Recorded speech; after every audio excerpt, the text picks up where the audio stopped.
কৃষ্ণ কালিয়ানাগ লবণ করেছিল। তুমি একটা কেউটে সাপ ধরে দেখাও, তারপরে তুমি পীড়িত করে কিংবা প্রেম করো, অসুবিধা নেই। কৃষ্ণ প্রেম করেছে, তুই তোমার করার ইচ্ছা হচ্ছে। প্রেমের কি বলছো মাগো?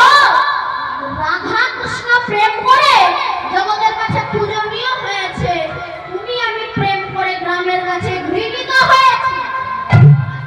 কেন?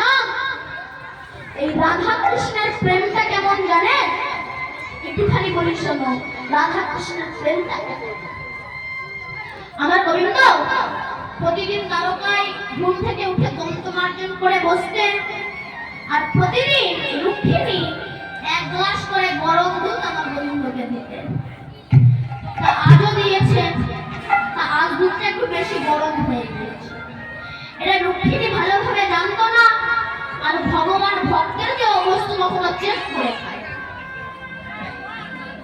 যেমন সনাতন গোস্বামী পাদ শাক রান্না করেছে, লবণ দেয়। তা ভগবান মদন গোপাল বলছে, বাবা সনাতন শাক রান্না করলে ভালো একটু লবণ দিলি না? সনাতন বলছে, দেখো আমি গরিব মানুষ, আমার লবণ কেনার পয়সা নাই, যদি লবণ খেতে ইচ্ছা করে তবে বড় লোকের বাড়ি বলি না, লবণ তুই যা দিবি আমি তাই খাবো। পরে দিন কি হয়েছিল? বিশাল লবণের জাহাজ ভগবান ভক্তের দেওয়া বস্তু কখনো চেক করে খায় না। ভক্ত দিয়েছে ভগবান খাবে। তো যেই না ভগবান এই গরম দুধটা খেয়েছে,